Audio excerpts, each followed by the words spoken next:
Hello, good evening. Welcome to Northeast Window. Northeast Window na sandok sa Northeast Dialogue ta Chan MAIBAM na taram nok chari. Madam gi tholapa tongan be issue singi matang da khanane na ba semzari ba platform Northeast Dialogue king asi thamzari ba khana ba topic ti.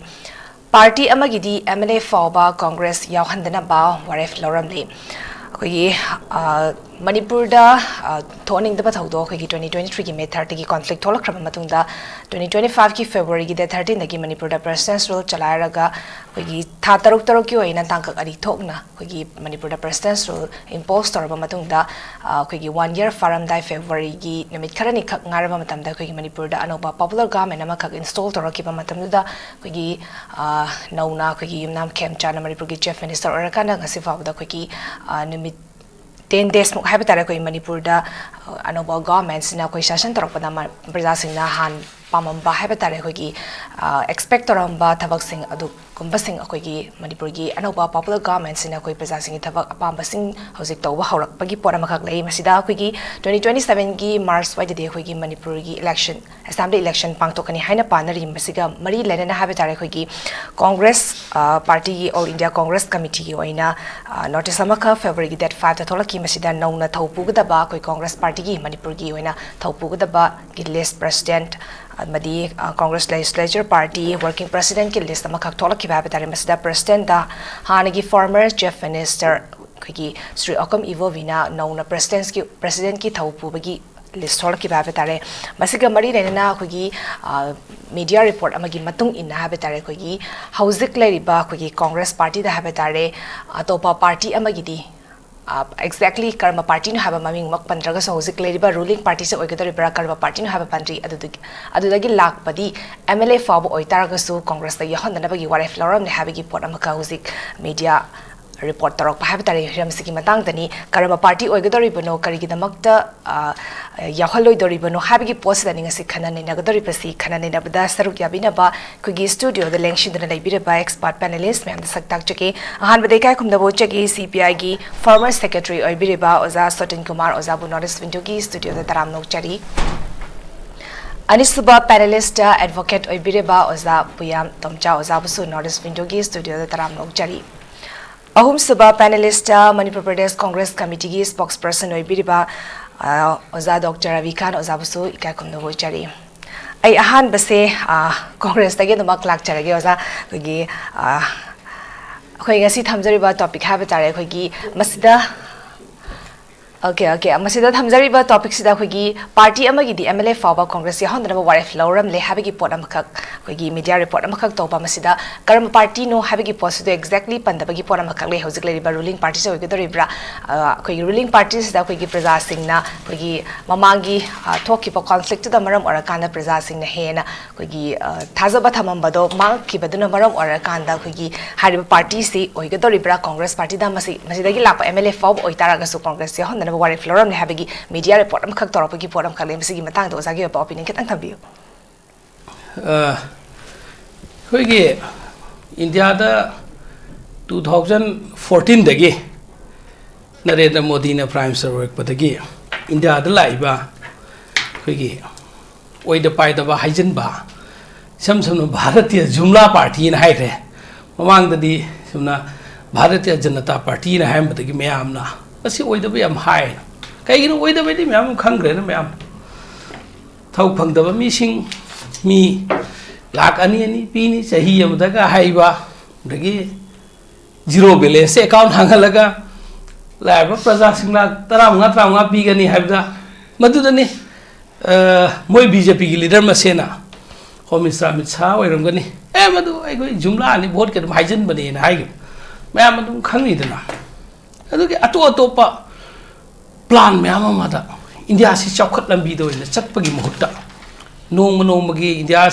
gi GDP adugi India gi atopa country singa yengro matamda India na yamna chawkhat pa malamaga su jum thang nei ba leibak sing na hengat khiba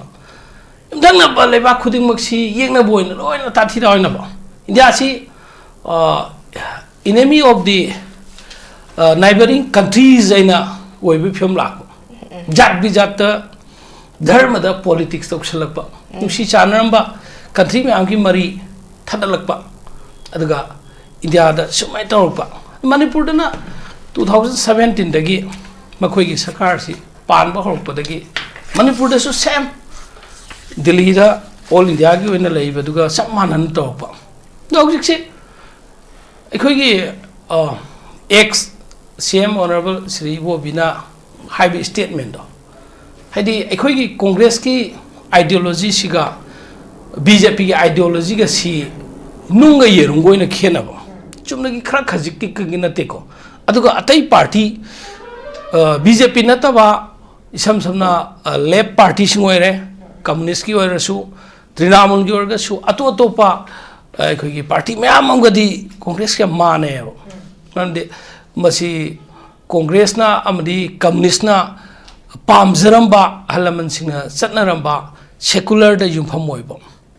socialist da yumpham oiba aduga constitution da yumpham oiba sugumba silaiba sina masi thugaire ibu political party do aduga amna masi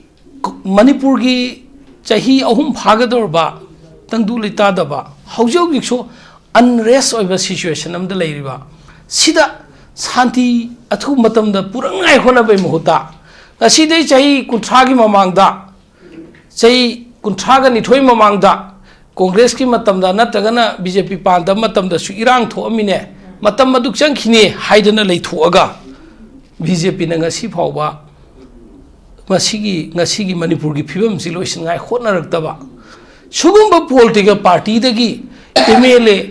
sugumba political party na sponsor torga ka ba MLA sing do adudi kamaina Congress kumraba secularism da chapsana thajaba party amada channa pham leiba hona diba chumme Congress gi chen khiba kya ma yawe Congress gi chelaga ni BJP gi sarkar semkriba Congress ei chungthuaga governor gi mamangda minister no asak lo ngai gi MLA no asak lo ngai gi lefam makta dei chungkribane madu gi mi singdo natagana Congress pu macheta na thugai na khon ram ga chen khri mi singdo makoi amakana halakpada makoi changjafam makoi gi changpham di kamai na lerne ge mandi makoi gi BJP da laiming lo khraba kambu se makoi da chapchana laiming lo khraba se makoi atopa dolam da makoi sakpa matam da maring marang gane aduna akhoi gi Congress ki ideology ga siamna chauna khena banina suya yaroi da bo moi bani ndo hauji Congress khoi mate khra miam da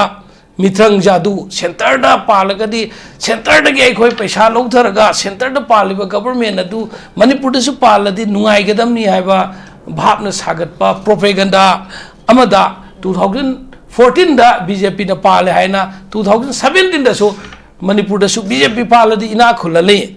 BJP ne absolute majority phangadi Singapore helani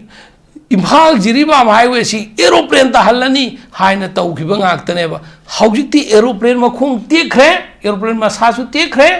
Singapore onbe mohta ekhogi lanbungol hale lanbungol laga sigi tar ba phibam sida makoi na tawjariba asoiba singdo makoi gi party no igera makoi leader no igera soi khiba sangdo public ta unconditional loiba apology ma yamna tender loiba humble loiba ma ekhoi soi khrene mamangda ekhoi gi party na soi na haigera ma masagi mi singdui individual capacity de soi haigera amma unconditional apology ma public ta thamdragadi public na so koi Congress ta heglok se loma tamda Congress di hamu ni makhoibu kauthomba makhoibu yekna boin domba natragana Congress na khwai gi phate na haiba adumba party du gi meeting du makoi ekdam sang ege hamu ni na haiba targadi ekhoina matam dai ne BJP da aran da jitna tawraga su makoi washing machine da sangradi suba da cham da balete lupa crore kya gi scandal se na gera affair kya pan gera crime kya se na gera makoi da investigation drop makoi da kai sar makoi da hek laiming lo khiba makoi da adu etar ga di makoi di pura senge na khoi gi phana pap to raga su ganga gi sing da lu pura ga sam thuye hai badong na phana ram da to raga su maka madina da chalaga jamjam mission tha ga seng badong na phana la lu raga su sarskar ga seng ga ne khali wa khalo do Congress की ideology दे यादेब मखोई की correction दु थमोई की ओइबा सेंब correction याउदना political drama दो कांग्रेस से तौबिरनो कांग्रेस के अखोई लाइब मंगा से पांदो मचिन मनाव मंगा नेबा मसिना हौजिक थेंगरकदौब लान से मणिपुर प्रजा की सपोर्ट मैम की मतुंगिना कांग्रेस की अचौब आसाम लानी मधुमकी पाउखुमदु मणिपुर प्रजा ने पीदुना 2024 दा पांगथोकिबा MP इलेक्शन दा कांग्रेस अनी थादोकपसिना फन लाख लाख ते हेलगा काखसे मणिपुर प्रजा ना सिदी भारतीय जनता पार्टी की जुमला की ठोक थाजब लेते कांग्रेस थाजर है पाखुम पीबनी लाखब इलेक्शन 2027 की फेब्रुआरी मार्च स्वाद तौगदब इलेक्शन कांग्रेस संके है पाइप लाइन मैम मरम साधन संहलप यारों मणिपुर कायनाइदमत मणिपुर इरांग थोंगाई सिंब मीसिंगदुदी कांग्रेस खोंगुन ताहलोय हाइबदुनी कांग्रेस की आइडियोलॉजी से Congress means secular secular any cost compromise तब यारोय सेकुलर ओइबा कॉन्स्टिट्यूशन न पीबा सेकुलरिज्म दा प्रियम्बल की थुगाइरगा मधु की अगेंस्ट लेबा पॉलिटिकल पार्टी दो मधु कइदोंगोइदा कांग्रेस ना कंप्रोमाइज तौरोय अना let us respect the secularism of the country adu listen thank you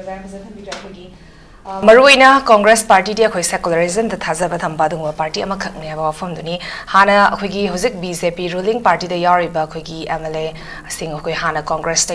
यारो मकान द अखोई बीजेपी द यावकिबा दुगुंबा दुम एमएलए सिंग मसिंग दुम यारिबनी आई मथंग जे ओजा सोतिन द लाकचगे ओजा अखोगी हुजिक लेरिबा अखोई रूलिंग पार्टी की आइडियोलॉजी का अखोई कांग्रेस पार्टी की आइडियोलॉजी का खेना बदना मरा मोरा कान द अखोगी कांग्रेस हाना यारोम तारागसु बीजेपी द यावकिबा दुगुंबा एमएलए सिंग दी अखोई अमु हाना कांग्रेस यावरकपगी पोट अमखक लाक्तारदि मदुदा compromise तौरoi दबगी वफम दुनी थबिरि से ममांग दसो कोई मीडिया रिपोर्ट तसो अतोपा पार्टी सिंग दगी चंगकपा खोगी सिंग द खोगी मणिपुर की लेरिबा होजि प्रेसिडेंट नौना खलबा प्रेसिडेंट अमदी ऑफिस बियरर सिंग सका तानरबा मतुंगदा ऑल इंडिया की होइना AICC का तानरबा मतुंगदा मदुदा याहन दबगी पोतदी खनगनि हबा वफम कक्सु थामी अदुगा होजि के लेरिबा पार्टी अमा सिगिदि खोई MLA फबो ओइतारसु कांग्रेस याहनदनबगी वारेप से लौरे हबगी वफम दुनी थंबि से कमाय थमिनि साम तांग असिगी पुथोपिरे टॉपिक से अखोगी लोकल न्यूज़ पेपर सिंग दा मरुइना अखोई कांग्रेस पार्टी ना हाइतारे अखोगी अतोप दौल दगी कांग्रेस यारको मतमदा मधु याहुलरो हाइबगी मोंग दा फोंगिबो से अखोई मांग दा हजिक लाई पोस्ट लाकदोरिबा 2027 की फेब्रुआरी अद्वाइदा इलेक्शन लाने स्टेट असेंबली इलेक्शन वोट मयावर पसिदैदा पार्टी मयाम से माना थोप करी नो पहाइदा हाइने ख्वाइदी मरु ओरदि मदु खोई लेपाक सैद विचार तौगदबा प्रजा मियामना मोइन हाइनरि बिसिंदुगी दगी लौसलकांद मद पिकअप तौरगा अदुगम तुंग तारपद सेन थुम मनी पावर मसल पावर मयाम सिंगसिग इरोइन तौरकांद भोट से मफम रांग खंगदगे एकता अदुम सनैनरकांद अदुना अमा पावर पाइबगी अदुगा तबगी दि इलेक्शन सिमक सेन्याम चखाइबा सेन्जाव पाइबा कांबुसिंगी मोगी ओइबा अदुगुम्बा भोट ओइना अदुम इलेक्शन खुदिंगी चथो पोट अमने नै लौजे अदुना कांग्रेस ना हरिसी ममिंग पंद्रगसु बीजेपी की पार्टी से ममिंग पंद्रगसु मसी बीजेपी दगी सोंगसलकपा कईब कांग्रेस दा यावगे हाइदर सोंगसलकपा MLA सिंग नत्रगा बीजेपी यावरिबा यावरमबा कयामा से अखोई कांग्रेस दा लौसलरोय मोई हाइव पोट अमा हिदु मया मयेक सेना दुम मयाम खंगनै अखोइना सुम हाइपेट यंग मतमदा अदो तसेंगमदि मसी ओइथोपवा ओइसनु हाइबसिमा अइना फाव खरले अदो अखोइगी स्टेट से power पाइरे इबा मयाम Congress तगी Atop Dol चौथोखिबा Atop Dol तगी Congress चोंगजलकपा amana bu amama to bu khopagi habit badugi nature si yam sangaba badum political itihas amani rajniti oi sangrai postings data adubu ngasidi bharot ki oina amade khoi state si oina prajamiyam punamana yam thina bhap tabi gadabadi ekhoi hogiba 2014 dagi bharot ta ekhoi BJP ki shakti malai मारा lead तो NDA की government में लाख पाओ भारत के बारे में कोई ठोक सरो है अदबु सरकार से हेक lakh पदगी ngasi phawda ekhoi gi bharat ko bachawr be state sigi democratic norms mayam punamak se loina cartel tore constitution nga satre adu loina bharat se ekhoi gi chawr chawr private companies sing da multinational corporations sing da ekhoi privatization to privatize to kanda loina pi thokpa loina thokpa sigi sanabi adugo loina na ekhoi bharot ki systems masi ekhoi senjau paibugi niti capitalist part of development si yam na sangjela ko pora mane swaida masi de ekhoi bharot se hainingai letana mai sarkar se lak padagi sarkar amla adi kai oi pham thoy thabak phangdaba hayo pot se masi ekhoi masing handan bai se afaba sarkar amagi nature oi pham thoy maduma hojik thabak phangdabagi masing se hai ningai letana masing hangai khare thabak pibang amdre price rise posai takat pagi hai ningai letana awa miyam mayok dare ekhoi bharo se malem gi adum ba saba phangdaba singi marakta setpa phangdaba singi marakta yam laira singi marakta ekhoi yumlo na river Sri Lanka even Bangladesh Pakistan hai sing sigi gi makhada ekhoi hunger index da ekhoi chamaga subna manga suba position de ekhoi bharo se le ina khule ri kana ri bharo se ina khule mari subantra manga su position de le re gahai se ekhoi bharot ki praja crore ekhoi samani phusigi oi ina khun natte ba mioi khujo machamagi mioi khujo machamagi se khudam hoina koi bharat lai billionaire khara dagi moi dagi na payo pisa se moi wealth tax bado only 20% khaktan collection to matam da koi bharat lai laira punamak se ira na koi ya khong thum sabe ya bagi adum ba laira bagi ina kun mu khena ba masi tha am de le re sumba phibum state da si koi lai pak sa mukka su bharat kumba koi lai pa amada ekhoi bharat ki constitution pijeri ba secular policy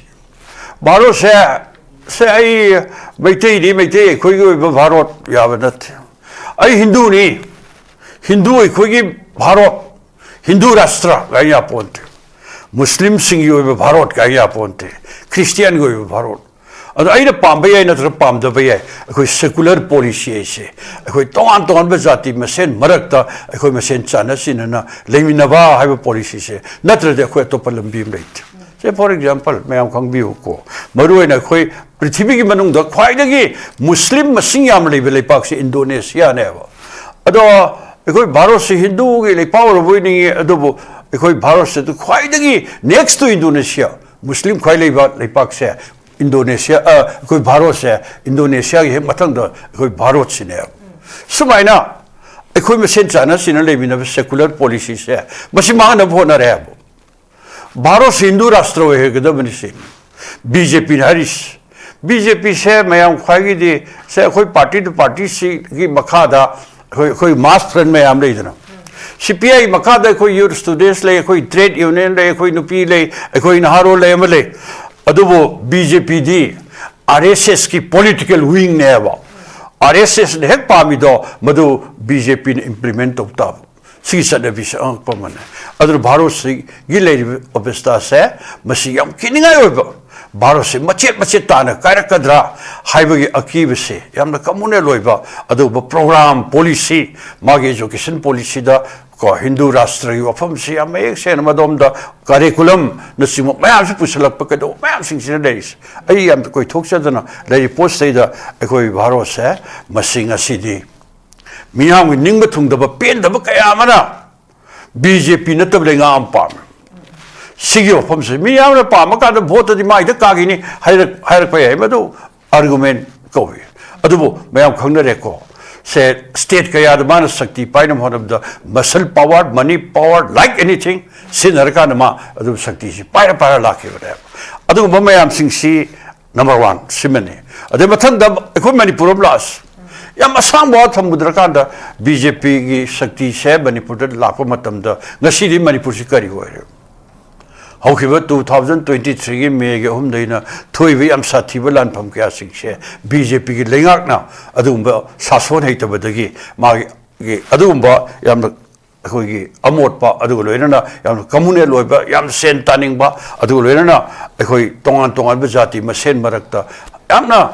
khoi gi handani yengning ba sina simba kya sing sigi matakta amuka so khoi kendra lengak sina center dagi punamak loina control torokpa direct control simon satarpa unified command chief minister de suksoi soidra paibam tokpa adu kano singdubu chief minister gi matam dugi seri birendra gi lawtho okanda unified command se mr kuldip te pisan baigum hadak so anu sarkar lakanda unified command ji pigedra piro de bawe ko yanta tri siya bestama lakpa ya adu loina na khoi nga sidi bjp gi lengak se leipak se kangkong sai re hoji su kangkong sai re anu sarkar amala masi pa angel pa mando mande the report me am sing se oriba bestama am sing se mara morkanda leipak territorial integrity da chauna singare iba kaya sing sigi daita di bjp ne oibam thoi adu oiri ohli hai pura muksimiam loina bhab tai khongtek mitang puna maro loina khangi bjp yor bu kamun su loin khangi adu silei ba bestame am sing sigi marak seida ojek khoi bhot la ka dore bosi 2000 sahi jagre 27 ki february last part soida natraga thega bada Mars ki tarik khoi ki first week to de adraban aduso dum soidan february last na am soidana togani 2027 soida miam na pamna dre bjp si khare leipak maset thugai do honare adugo lena makhan kaya gi thabak phangdabugi problem mayam create ohel tholle adi pochai maman tangkhat pagi khudong thiba mayam tholle school lai tamjari ba mayam agi privatization policy number morkanda adu private school mayam na mingsan matam da lupa se lising na khujing oraga madu mingsan drdi khoi lai tam phangdre adu lena private hospital mayam da khoi anab lai makanda yam sati ba senyam kaya ma tinghalle adu lena corruption quite a long wakan get corruption. Sigi Sajat Sakhu station, Puramax, Sinamara Morkanda, Miamna High, BJP di Pamdreda. BJP Natova Mingasida. Higher post in Yam Sadara, quite as a miracle. No, I don't know Poraman. Kangdi, go on the Kamai Torkodom, Adubo, Maru in the Congress Party, Makegi, Hide Sikayuba, BJP now. Ikogi. My Manunga, MLA Kayama, so the Ningbakaram money, which works to kind of Dorini. Cabinet expansion to the Warakadorini, Oining Bukaya Fongo Dorini, Adu Renana, Makan Kayagi, Madu Mantri Pine of Whatabata, Makan Kayam, Adu government Sebagi Sapsava policy program, Adu Adaiwa, Mayamagan Mantora Dorini, center Harakotasum Dorini, Punamuxina Murakanda, Langak say, Mashi, unknowing out about the MLA kaya manasu moi machine marakta thaje da bagi wakhan me amsip yam phaunar ngunen khale masi puna usin mar morga da moi khoi gi tongan ba wakhan me am khanai habise sum tai matamada kuidring da khoi gi MLA tare congress yaw do re haina hai adu oiramdre usik bapamra oirambasi adu kharama mu ko adu gi handar ki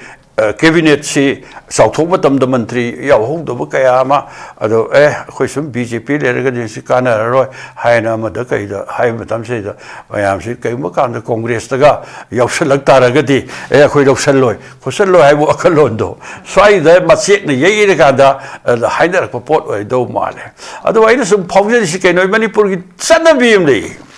So Toka Sojin get over say, my party is the link than a labor. I'm saying, I can now when I have a Communist Party, the Communist Party is a query, some Bolam the Kadeda, Hayden. Aduga, Vota, so took some Utawayade, Adu Topesai and Ziade, the Yamana ideology, the Sap Sarang of the Labour Party or the Tower of Maduna. ꯑꯗꯨ ꯃꯗꯨ ꯄꯥꯎꯈꯨꯝꯁꯦ ꯏꯔꯥꯏ ꯂꯥꯏꯅ ꯑꯩꯈꯣꯏꯗꯤ ꯃꯗꯨꯒꯤ ꯄꯥꯎꯈꯨꯝꯗꯨ ꯂꯩꯌꯦ ꯑꯩꯈꯣꯏꯅ vote ꯀꯥꯗ꯭ꯔꯁꯨ ꯑꯩꯈꯣꯏꯅ MLA ꯑꯣꯏꯗ꯭ꯔꯁꯨ ꯉꯁꯤ ꯂꯩꯄꯥꯛꯁꯤꯗ ꯑꯣꯜꯂꯛꯏꯕ ꯑꯑꯣꯟꯕ ꯀꯌꯥꯁꯤꯡ ꯑꯩꯈꯣꯏꯅ ꯍꯥꯏꯕꯗꯒꯤ ꯑꯩꯈꯣꯏꯅ ꯊꯦꯡꯅꯔꯛꯄꯗꯒꯤ ꯑꯩꯈꯣꯏꯅ ꯁ꯭ꯇ꯭ꯔꯒꯜ ꯇꯧꯕꯗꯒꯤ ꯂꯩꯄꯥꯛꯁꯤ ꯐꯅꯌꯥꯝ ꯑꯣꯜꯂꯦꯅ ꯑꯩꯈꯣꯏꯅ ꯑꯗꯨꯝ ꯐꯥꯎꯖꯩꯑꯕ ꯚꯣꯠ ꯈꯛꯇꯅ ꯂꯩꯄꯥꯛꯁꯤꯗ ꯑꯍꯣꯡꯕ ꯄꯣꯔꯛꯄ ꯍꯥꯏꯁꯦ ꯃꯁꯤ ꯑꯣꯏꯕ ꯌꯥꯔꯣꯏ ꯑꯗꯨꯒ ꯌꯥꯝꯅ ꯑꯩꯈꯣꯏꯒꯤ ꯊꯝꯄꯤꯡ ꯃꯦꯖꯣꯔꯤꯇꯤ ꯐꯪꯗꯅ ꯄꯥꯋꯔꯒ ꯄꯥꯏꯔꯤ ꯃꯌꯥꯝꯁꯤꯡꯁꯤ ꯃꯥ ꯀꯔꯤ ꯇꯧ ꯉꯝꯒꯦ ꯁꯤ ꯑꯩꯈꯣꯏ ꯌꯥꯝ ꯃꯨꯟꯅ ꯈꯪꯉꯦꯕ ꯄꯥꯋꯔꯗꯨ ꯄꯥꯏꯔꯀꯥꯟꯗ ꯑꯩꯈꯣꯏ ꯃꯇꯝ ꯑꯃꯗ UPA ꯒꯚꯔꯟꯃꯦꯟ ꯂꯩꯔꯤꯉꯩꯗ ꯀꯣꯡꯒ꯭ꯔꯦꯁꯅ ꯂꯤꯗ ꯇꯧꯕ ꯗꯥꯛꯇꯔ ꯃꯟꯃꯣꯍꯟ ꯁꯤꯡꯒꯤꯅ ꯄ꯭ꯔꯥꯏꯝ ꯃꯤꯅꯤꯁꯇꯔ ꯑꯣꯏꯕ ꯃꯇꯝꯗ ꯑꯩꯈꯣꯏ ꯂꯦꯞꯀꯤ MP 64 ꯁꯤ ꯌꯥꯎꯗ꯭ꯔꯗꯤ ꯑꯩꯈꯣꯏ ꯁꯔꯀꯥꯔꯗꯨ ꯆꯂꯥꯏꯕ ꯉꯝꯗꯦ ꯑꯗꯨꯕꯨ ꯑꯩꯈꯣꯏ ꯀꯦꯕꯤꯅꯦꯠ ꯃꯟꯇ꯭ꯔꯤ 6 ꯑꯣꯐꯔ ꯇꯧꯋꯦ ꯑꯩꯈꯣꯏ ꯂꯧꯗꯦ ꯑꯩꯈꯣꯏ ꯅꯨꯄꯤ ꯃꯔꯛꯇꯒꯤ ꯂꯩꯈꯤꯗ꯭ꯔꯕꯤ ꯒꯤꯇꯥ ꯃꯨꯈꯔꯖꯤ ꯌꯥꯝ ꯊꯥꯒꯠꯅꯤꯡꯉꯥꯏ ꯑꯣꯏ ꯑꯩ ꯃꯟꯇ꯭ꯔꯤ ꯂꯧꯔꯣꯏ ꯀꯔꯤꯒꯤꯅꯣ ꯑꯗꯨꯗꯤ ꯋꯨꯃꯦꯟ ꯔꯤꯖꯔቬꯁꯟ ꯄꯥꯔꯂꯤꯌꯥꯃꯦꯟꯇ ꯂꯣꯛ ꯁꯚꯥꯗ 33% ꯔꯤꯖꯔቬꯁꯟ ꯇꯧꯗ꯭ꯔꯕ ꯑꯣꯏꯔꯗꯤ ꯑꯩ ꯃꯟꯇ꯭ꯔꯤ ꯑꯣꯏꯖꯔꯣꯏ ꯍꯥꯏꯌꯦꯕ ꯑꯗꯨꯒ ꯂꯣꯏꯅꯅ ꯑꯩꯈꯣꯏ ꯃꯄꯥꯟꯗꯒꯤ ꯁꯧꯒꯠꯂꯀꯥꯟꯗ ꯀꯃꯟ minimum programme 하이드나 떠러간다 이코이나 세 후직 놈이 짜머니 타북 비버기와 트라이벨 라이트스기와 아두고 로이나 풋 그 시큐리티 액기와 아마 아이 거의 독선다나 마야만 떠르시 만트리 오이드스 떠웨야보 MLA 오이드스 까야만 떠웨야보 시에 거의 강이 아이 거의 독단다 알레이바 베스타스이다 나시디 만트리 키야 오이 그래 MLA 키야 오이 그래 Chief Minister kaya hoy gre sakti kaya pai gre moi na pai ba kan moi gi athi record to mado natana atop phajaba miyam gi thu man power fighting ida sigi government sin sigi political parties na sakti pai matam da pak sigi damakta masing yam miyam gi damakta masi tawro mi hai bisidi yam ning thina phajana lai bise khoi ude aduna oi films dei da khoi Congress party ke mai ke BJP degi MLA kaya penda dana Congress yaujaraga gayar songsalakpa natramadu ekoi yarige doksandabu soisan adugo loinana yam mayek sengba Congress ki asengba yamna ekoi gi sakti leiba adugo loina thongna phaba struggle da thajaba ekoi gi ahong pamba adugo team amana BJP na tablinga ama porona bohona bada lit to voice no ise ekoi sabsana phaujeyeb Houzik se khoi government amakak form tawkraba matungda cabinet minister expand taroktabagi por amakak leiba masidasu kana karamana khogi minister from portfolio parakadori bano masidasu paihoda basingduna mu ningba kaira kanda khogi atopa party da jambal tarakadra habagi pot se miyamna su speculation amakak su thamba habi tare to mathangi chaida su khogi horakpada su election tawgodori bani na masida khogi ai mathang se ozatum sata lakche khoi ruling oiro opposition boiro or any other party oiro khoi praja singna Matangi 2027 ki February March twice the election pangtokpa matamda praja singna pambadumak khallakanda karamba na sarkar parakani habdi matangi chaida khangadori bani hauzik lai base khoi ki government si same kanda khoi expand torokta bagi pot sida khoi ki yahuda basingduna mo pena jaga topa party da mu jam torokadra habagi pot amakak lai ba habitara adubu laira iba hauziki government sida di praja sing ki thazabade duki matik thamba habitara praja sing nasu khoi ki nauriba government sida duki matik khoi praja sing yaba government amakhakti oire oza kamai thambini jambal to bagi wafam sing masigi matang sida ai sagi na hajining base hojike haliba government expansion torok matamda mantri phangong de bising do pen da bagi chongthop ngen kai bu di kun sum bhamna sarga hai bu ani da hojik mantri se yama bu da train thu katan yes kana da pelhan ge dori ge chonga na kana da kana dori ge sima chongthop chongjin se ai dan de lei ro en khalle okay atop matam da su leibom thokte nomdi congress na palinge matam da song thokte ba kesu nomdi kaino da mantri phangdre na lang sing do pi ba yade nomdi kaino train thoi ha bise yes kapani na honorable bubina pando matam da ma tam ahum se phajana hoi manung da khara kwa ma lok thok na ba taw ga su lok thok ko ngamde chong su ngamde matam da center da BJP palibini my government ke su kaide okay sima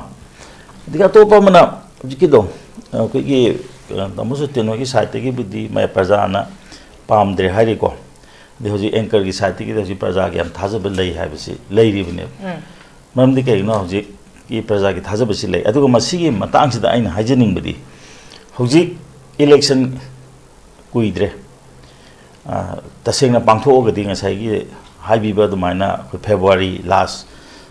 natragana kanoge March ki ahu de pangtok to sunga ya roi ꯃꯔꯝꯗꯤ ꯀꯩꯅꯣꯗ ꯃꯥ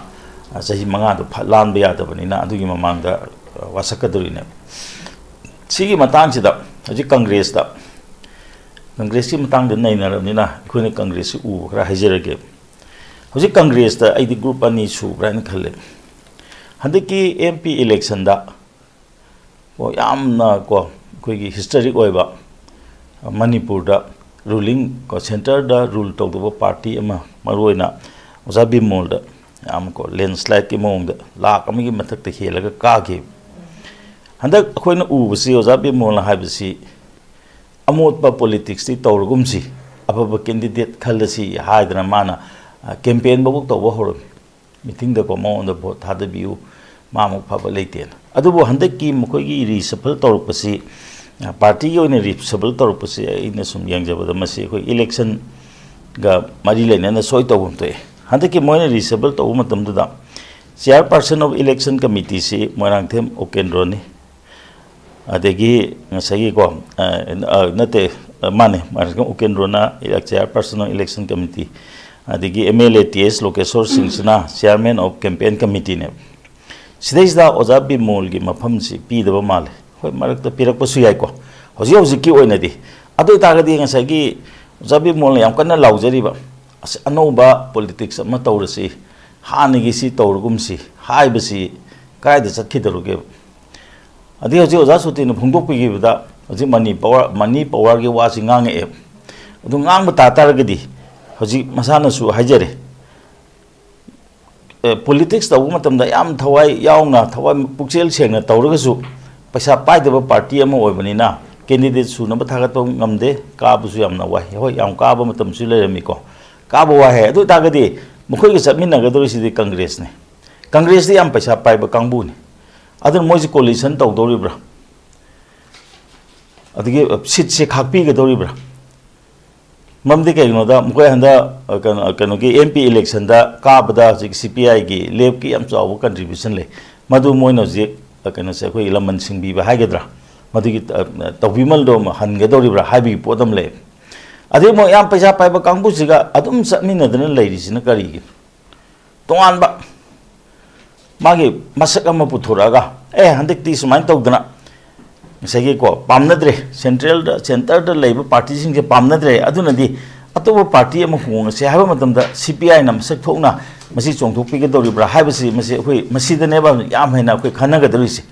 ꯑꯗꯨ ꯑꯣꯏꯇꯥꯔꯒꯗꯤ ꯃꯗꯨꯒꯨꯝꯕ ꯑꯃ ꯆꯣꯡꯊꯣꯛꯄ ꯉꯝ ꯇꯥꯔꯒꯗꯤ ꯄꯩꯁꯥ ꯄꯥꯏꯕ ꯄꯥꯏꯗꯕꯒꯤ ꯃꯊꯧ ꯇꯥꯗꯦ ꯄ꯭ꯔꯖꯥꯅ ꯅꯨꯡꯁꯤꯔꯒꯗꯤ ꯊꯥꯒꯠꯂꯛꯀꯗꯧꯔꯤꯅꯦꯕ ꯑꯗꯩ ꯑꯃꯨꯛ ꯑꯇꯣꯞꯄ ꯑꯃꯅ ꯀꯔꯤ ꯇꯧꯔꯤ ꯍꯟꯗꯛ ꯌꯥꯝ ꯀꯟꯅ ꯍꯥꯏꯕꯁꯦ ꯄ꯭ꯔꯖꯥꯗ ꯌꯥꯝ ꯇꯥꯏꯅꯔꯤꯕ ꯑꯐꯕ ꯀꯦꯟꯗꯤꯗꯦꯠ ꯈꯜꯂꯛꯎ ꯍꯥꯏꯗꯅ ꯑꯗꯣ ꯍꯟꯗꯛ ꯑꯐꯕ ꯀꯦꯟꯗꯤꯗꯦꯠꯁꯦ ꯊꯥꯒꯠꯀꯗꯧꯔꯤꯕ꯭ꯔꯥ ꯀꯪꯒ꯭ꯔꯦꯁꯀꯤ ꯏꯟꯗꯤꯀꯦꯁꯟ ꯑꯃ ꯄꯤꯔꯦ ꯄꯥꯔꯇꯤ ꯑꯇꯣꯞꯄꯗꯒꯤ ꯄꯥꯔꯇꯤ ꯑꯃꯒꯤꯗꯤꯀꯣ ꯁꯨꯝ ꯃꯤꯔꯦꯞ ꯁꯨꯡꯂꯧ ꯂꯧꯔꯣꯏꯅ ꯍꯥꯏꯈ꯭ꯔꯦꯕ MLA ꯑꯣꯏꯔꯕꯀꯣ ꯑꯗꯨꯅꯗꯤ ꯃꯈꯣꯏ ꯃꯤ ꯁꯨꯔꯣꯏꯗꯧꯔꯤꯕ꯭ꯔꯥ ꯁꯤꯒꯤ ꯋꯥ ꯍꯧꯗꯣꯔꯛꯏꯁꯤ ꯀꯔꯤꯒꯤꯅꯣ ꯆꯥꯎꯈ꯭ꯔꯕ Congress ꯄꯥꯔꯇꯤꯅ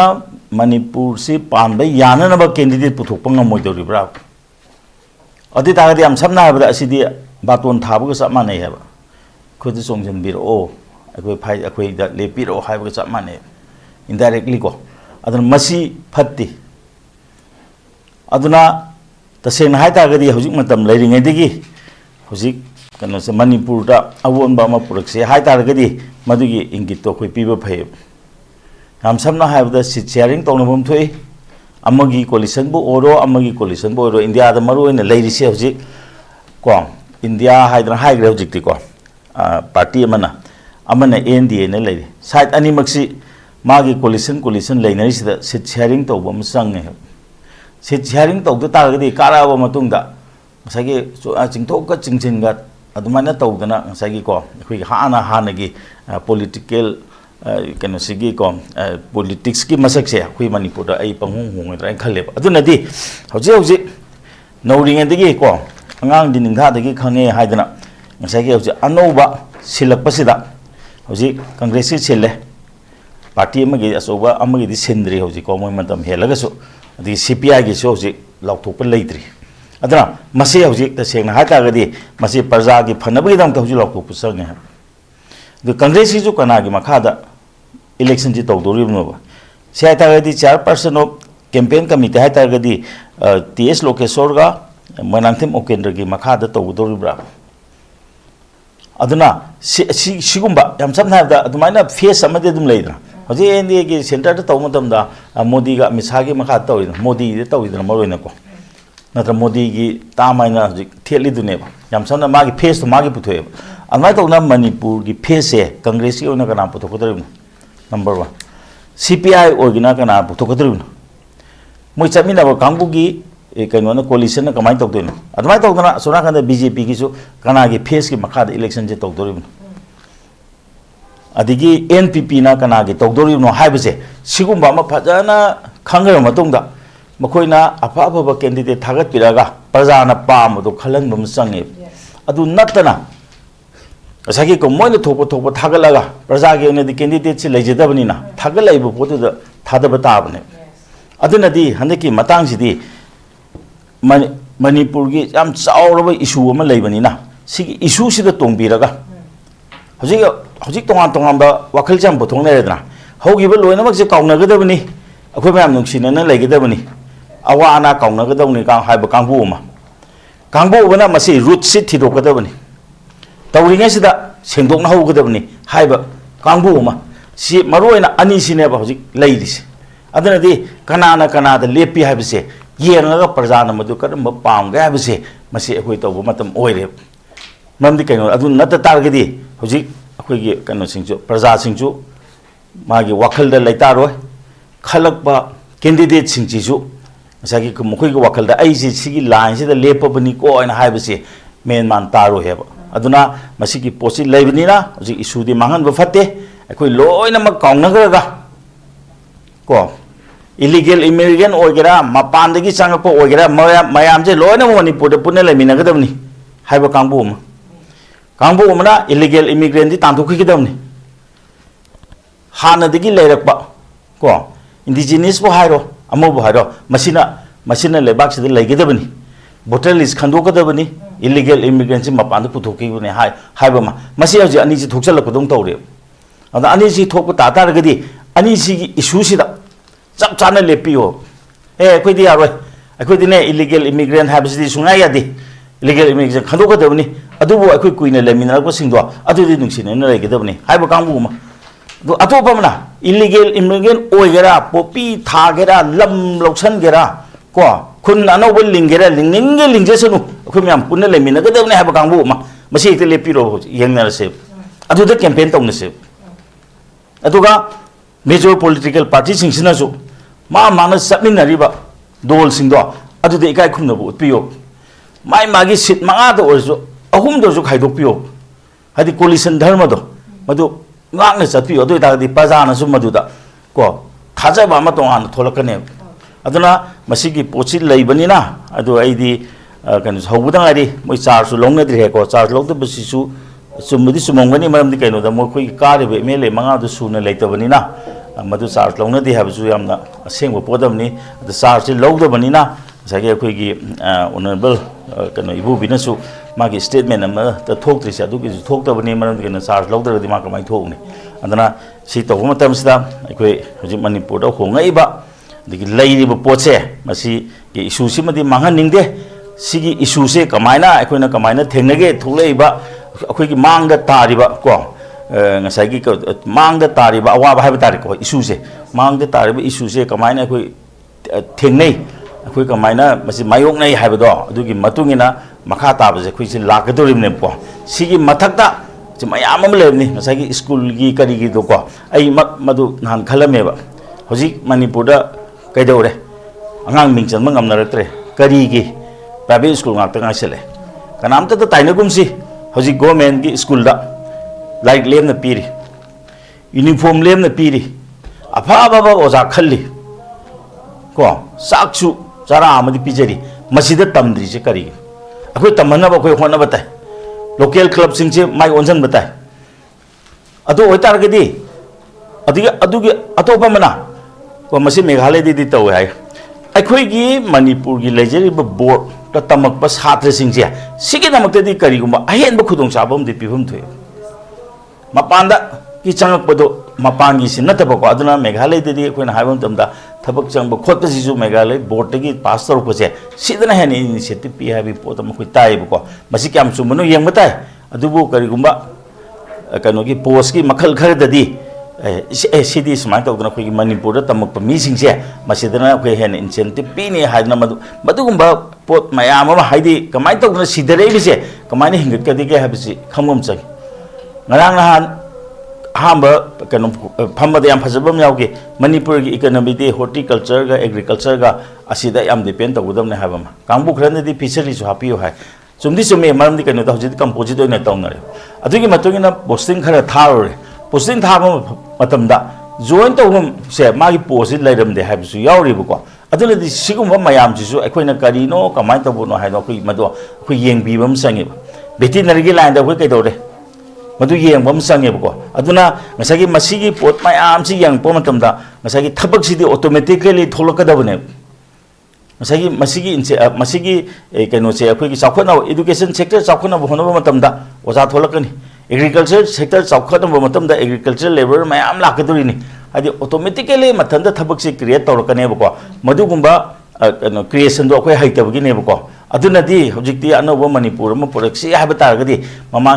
mamangi tarumba singdo adudagi ahenba adudagi henjenba adudagi hena phajaba adudagi hena mawong tawa policy kharade hojik yak matam oire adam masigi policy se hojik election gi tawudarba makoi gi manifesto boiro amobo oro aduda tholakadabni manifesto su coalition oina lakpa tataragadi madu joint manifesto mathok taib ko aduna di aigi wakaldadi madu ai soidana dak tawrukane khalle aduga ojabi molje hojima akoge kano chief minister gi candidate dokna ojabi molna chief minister ohending ba mi singkaina mo ji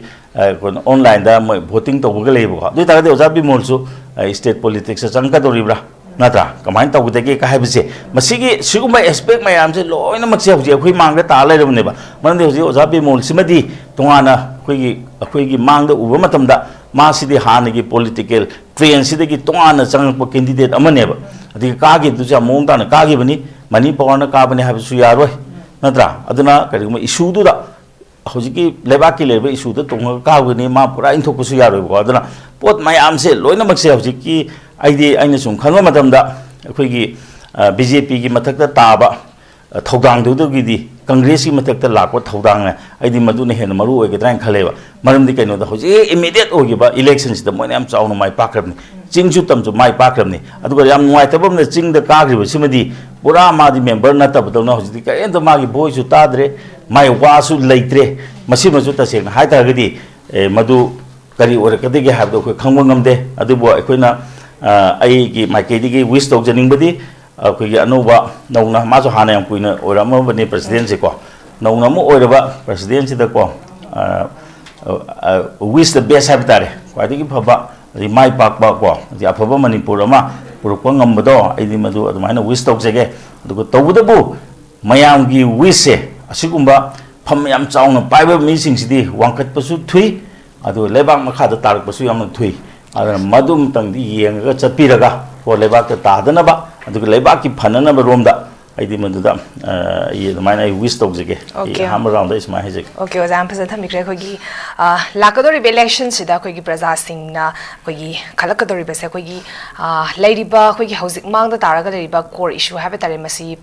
phajana handle to ngamba aduga hauzik lairiba government sina masigi matang da phajana khogi normalcy purakna ba khogi Manipur praja face toriba awaba singse yamna thuna kon biba ngam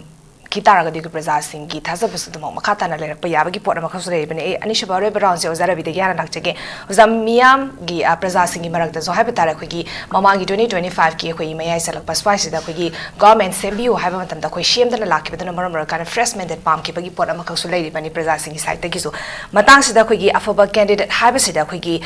miyam na di candidate se khogi partition na puthora pa candidate da gi khoi miyam na choose to godore bani matang sida afaba candidate haiba sida khoi party na puthora pa da afaba candidate se karam haina ko define to godori bane masigi ko qualification to boy godori brana chakana mai personality to boy godori brana chakana patriotism nationalism gi wakhalon chen ba ko praja singh gi damak te yamna khan ba adugum ba do boy godori bra afaba candidate habis da ko kamaina define to yai oza kamai thamini ngasigi topic si da mari lain na ai Manipur ki local keno TV channel discussion sing sida ai humble appeal lam tang di tawning ya masi warau bigano TV discussion channel da participate tawasi social activist ne na tawba kamu ama nataga profession by profession adune na profession amai mingda tawba ma adu ai sum tawba aduga affiliation da oirgana BJP ke tum oiramba garangan su TV discussion amada BJYM gi Lusingpure namana political activist ne na participate toksale masagi identity si lo salapa kai gumba jaga da su hek aduga ngang badana anti congress akta su ngang ba adu masi TV channel sing si ekhoi live tharim ni Manipur gi mi khakta na tana Manipur gi mapan da leiba mioi kya da su kari no ne moi gi TV channel sing si bu monitor tawdrabra editor na anchor na haiba question am legani responsibility am fix over tangai fade maram de participate rei ai congress spokesperson na moina participate to bane ai gi ming de irise congress spokesperson ne ai yamba tamo SOTIN si CPI gi kaino na former sinina tawrieba sumaina like that ai gi oja tomja si advocate PUYAM TOMCHA ina represent tawrieba but somewhere participate tawriba adu na particular political party की मायोक तो सुंगांग पतार के दी अतोप political party यमगी favored सुम कोई मरोल लोल हल Geigy कहीं मसत लबरा मधुमक्खी आई कोई वो है नहीं दे मरने वाइकुप बिना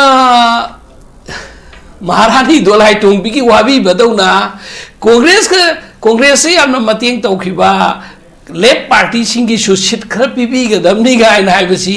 लेफ्ट पार्टी मसामा कम्युनिस्ट की फमिनरी कम्युनिस्ट का कांग्रेस का लाइन पर मरी कम्युनिस्ट ना हाई के दमनी थर्ड पार्टी ना हाई फम दी ठोक तब रही खले बा अदो मसा हाई जब गम दे ना खुने तोड़ का हाई हल्ला अबरा अदो या मतलब जासी और वो नु मवांग दसु बीजेपी के affiliation ले न मनसाम ना नसी की टीवी स्टूडियो सिमत तो हाई की बनी तो नसी सुसुम कांग्रेस थुगाई ना गाई हु काम सन बकी मवोंग दा कांग्रेस के प्रेसिडेंट से लगपा MP दु चीफ मिनिस्टर की अदु मदुदी मसी की रिस्पांसिबिलिटी है मसी मचू नाइदबा मसी sitting on the fence side दुदगी हेन साथी खरेबा impersonation sina malhan baje amana tawbana ma tawba ngangbana ma ngangba sumai tawbagi tawbase ana aikoi congress ki damakta na tagana communist ki damakta na tag any dol ki damakta magi responsible leaders sing laibana madu adu ngang je sunoba anyway BJP की वंगांग लोई ना TV दा Ming थोक प्रगसु BJP favour दा ngang इदो कैसु काई दे BJP की spokesperson Marang काई दे बकी OMP आई खुदोंग चा दे OMP आई न तक प्रजा की हुन से द मोय थोंगिंग दब से आई कैसु काई दा हुन ता मनी थोक पदे हौ दे होरा बने ngasi ju impact TV दा सु BJP की spokesperson फमि नै कैसु काई दे BJP ने हाय थोक पियो आई कांग्रेस ता के थोइ सिने हौजिक लेब ट्रेन से दा कांग्रेस की ओना स्टैंड दु कमाइना कांग्रेस की अफब मिट आइ से यस कांग्रेस सो हाना तीन जंग यावरम बना चोंथोखरगा सेरान तान तौख्रिसिना कांग्रेस सो सोसाइटी नि याव बतामने अदो सोसाइटी दा मसुम मरांग डबल स्टैंडर्ड सानब मी जे मी लाग जम लइए पार्टी दी डायरेक्ट पंदबी अदो वा हाइबदना असोनगी अदुना दातो कांग्रेस ना सेकुलर था जबने सेकुलरिज्म पामी हायरगा एनी मी खुदिंग लाइमिन से हाइबसी कांग्रेस की आइडियोलॉजी से मजद सिंगरगा अखोइदी नंग अदुनि माना अदुनि न तोखाई तानंगी होनब पॉलिटिकल पार्टी दो मधुबंग नसी मणिपुर दा मचेत ताइबगी काइबगी युमहम से तौरिबने सी खंगदमनेबा कनागुंबा मणिपुर मसा अमा ओइदबा नत्रगन मपालम दे लापा सी खंदोप खंजन बसी स्टेट की अथॉरिटी नेबा इंडिविजुअल कैपेसिटी दा लो सी इसाना पारगदी याब नतेबा कांग्रेस ने कैदोइदा आइन जादब मी थमसे न कांग्रेस ना हाकी बि यावब्रबा अदुदी मखोई ने बीजेपी की मखोई गवर्नमेंट ने सोइजबा पॉलिसी सोइजबा लो मखुत सिजिनरबा सोइजबा अदुगा ताइसन नफम न कांग्रेस सम ताइसन न गाइदमता बीजेपी ने हाइब ngam बीजेपी की थर्ड पार्टी हमना सुम बीजेपी फेवर दा हाइप तारगदी मदुसु फजदे मदुसु अचौबा हुमा कामसन बदों थोकने अदु कामसन बगी Mahota policy puthokcheba Congress se to honing bodo sumaina haibi yoba ai BJP ki spokesperson natra su BJP ki interest ne haigera natra kana individual interest ne haigera Congress se to honing hai well and good jam phai kai sukai de but adubu ekhoi gi Manipur se ekhoi gi chinda ngang thokpa nama thamoi dana amma tau thorak badama rule ahum lo ba mi yam le mi lak kya le ekhoi se tausan na bai ba mi drama yam haiba lamdam gi praja sing ne bai khoi se aduna mu Manipur gi drama prithvi gi atai jaga da phaurum ni dana maduna profession oina art and culture da wang khat pane ba art and culture ki profession da artist oina yaw bading am da ba aduga praja marta drama torga politician sing marta drama torga magi self interest da personal benefit khanai gona bada achawa sang power private sing ki favor da ngang ba even individual oigera civil natragi any organization mi oigera tawba mi masing ki yame atong bade dam songgen ba madu opportunist thiba kangbu kawe ba ai xyz mi ama xyz particular haijabadi nate sarkar bai ba power bai ba mi singi da tongchal laga karim tu oida ba mi ke agi mathol building manga duk sar ga lei ba mi yam yauri ba squad ka pudana sap yauri ba kari no ba tawri se sodana Manipur mi lakya na wa ba tari ba sigi sidadi ai Congress na blame tau bagi thabuk du tawbi rano ba adugi mahutta di Congress na to honinga ba thabuk sing da adu sajo pio yes Congress manung da soibe leibo adu di soire Congress ne direct adam haibio xyz even maming pala haibio soibio kai su kai de adu di natana atopa haujik Manipur thugai ba Manipur kaihen ngai hona ba Manipur machet tai ba mi singi favor oiba mong da man ngang e ba adu makti laibak thibane ba aikoi screening chumna tobum sangi aduga Congress ki da di aikoi Congress ki da laiba MLA mangasi honorable MLA mangasi pando masino na mangani laiba si yam nuksina la laiminari Congress ki MP chu OMP ki mathau tawri hadak India pumba sagai sena Manipur masak tat na tawkribado Congress ki MP nani adu aikoi credit loban nate Manipur praja gi mihut silaga chalim Manipur praja gi maduda aikoi tawpham to pi thau dang du tawbani ada BJP amdi BJP gi wangang loi singna nindol pombi gano lakadai ba election wartang daw gi haina bigi dakar lete qualifier hojik leiba anoba CM ngarang ngai ri khaliba hapta ani phadri masina tawrei ba afal thok mayam se khumang choksin ngai hona ba aikoi angam ba sajok pi gani aikoi parliament state government sida aikoi criticize tawroi mamdi masina taw ngai matam sulaitri asoi ba ler khan criticize taw gadam ni ngarang ngai ri yerum dagi yana un ba hobat ngai ri adu tawbo Prime Minister Narendra Modi ki home sa Amit Shah gi Manipur bu mirai bagi lichat che masidi aikoi punamna kitang masidi tawhan janing de dual wana te ko Modi have se India ki Prime Minister ne ba Congress ki nate BJP ki nate communist ki nate India pumbai khan ga dom na mana Manipur gi damukta ngarang Assam da lam Assam de kya rak share Prime Minister Modi ne laise home sa Amit Shah ne kya rak sure laise Manipur da ma sang pangam de kai gi no Manipur da mana kari aran ba tawru bai no natagana Manipur bu nuksida bai na natagana Manipur gi irang sida mana karam role lo bai no adwai ta ne ba Congress na Prime Minister Modi gi Guwahati de Imphal ba flight ki ka gi ne ngara kai gi no hai matam da any state ta BJP na palme state ta BJP gi chief minister sarkar semba tar de chief minister wasak lo ka na Prime Minister Modi chat le adu Manipur ki di chief minister su Delhi da dum khandok pa deputy chief minister ani su Delhi da khan ba home minister su Delhi da khat ba Manipur ki da laga governor ki da wasak pa da online da khara kai da khara tawre Manipur ki da sim se wasak pa da Prime Minister lak pangam de that means mana Manipur miam se kitang mirai bra mirai sim ram di result la laim gani ana aikoi na hau ki ba Congress ne tai na bi thau ki tu ase ado BJP ki thawong si di swai dani BJP ki ngasi MLA sing MLA BJP ki MLA miyam ki damukta jati si damukta lamdam si damukta khan MLA miyam yawm ka ne ba adu makhoi wa ngang bungam da maram di makhoi ne hek makhoi ki BJP ma ta ngang ura gadi makhoi tan thora pani khangte ED thajalak pani khangte CBI thajalak pani khangte maram di center da lai ba khoi ki NDA government si ki achauba khulai ma har de makhoi de weapon ma pai AK-56 tawna makhoi gi mak ta lek pa se enforcement directorate tum thajale masigi lara ba khudam mai si khangi dana even any state ta migi West Bengal da Mamata Banerjee gi jamna leibak mara chet na sarkar paijari dra gong chang chalaga tawning ba tawri aing dan nutin da wang da simini sarmabu hedam sunam sa sun tawgi haidne India se BJP ki masu ba thawung sina sum chat thak batar ga de adage asam ne go BJP ki sim se Himanta Biswa Sarmana ngangi statement sing do adum ba sing tu da Manipur ki BJP ne so kandem tu phum joine don manar ga so no state am ki sim sar na na communal no ngang phum thokte hai di BJP sam mane ba khoi di sangom ji sing ar sa dum yes hai gani na tagana sangom si chui ne ar su yes dum hai gani ma khoi da ma khare ana masi kitang masi de ki thap to aga Manipur ki context se yeng kan da khoi Manipur ki context di Manipur le hausi BJP ki kitang sana ba wali ma tamdi mawang ga 2017 dagi ngasi ba boda BJP lai ai je BJP oina thaoina ma ki ka bo oiram do ba yai maram de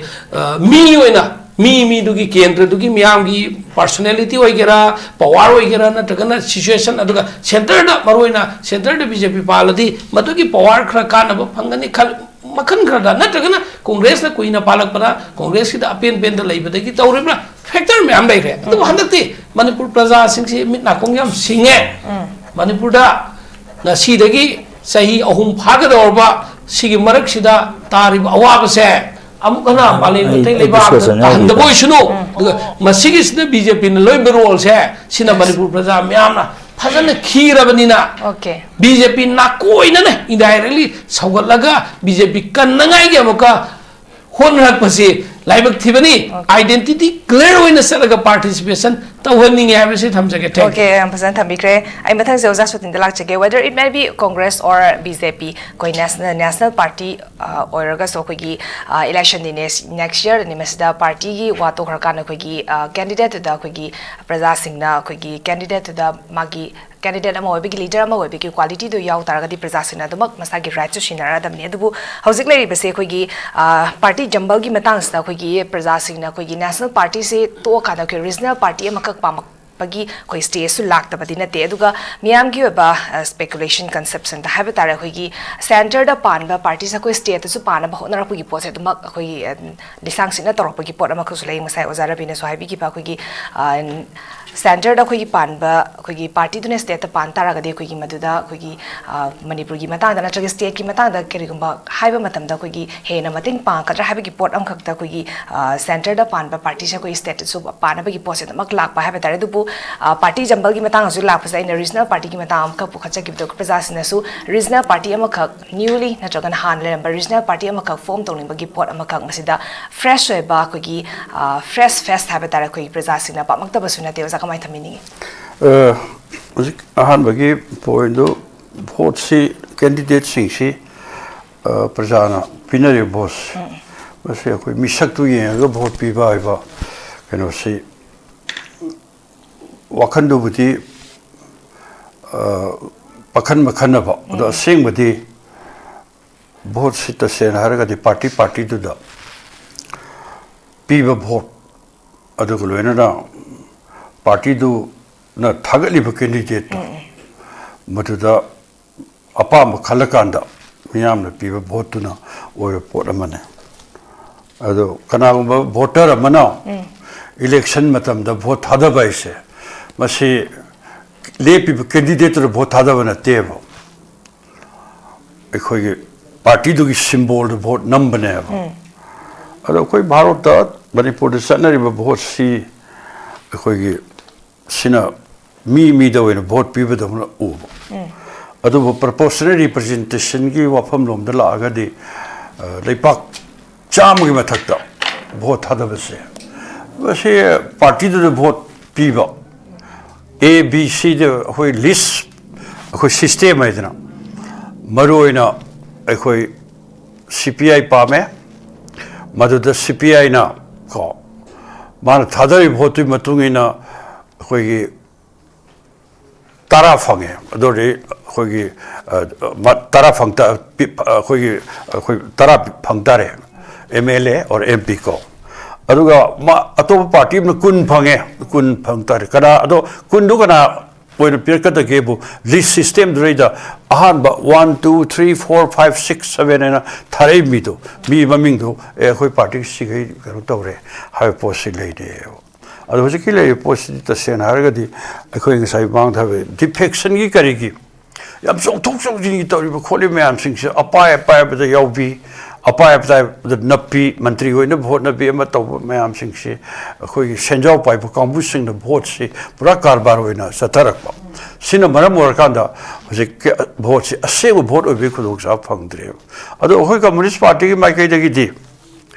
a Hoi Zip Muck, a Hoi proposed representation, a Queen of Palmips. But she did luxury, Barat to Oidri. Oidrigasu, a Queen, a Hoi left. Democratic, secular force mayam sings. Masi punja lakanda. Ekoina maruina, ekoi Bharat state Sakti pariba BJP si tangai fadanama power de gilok to be a day. Highway state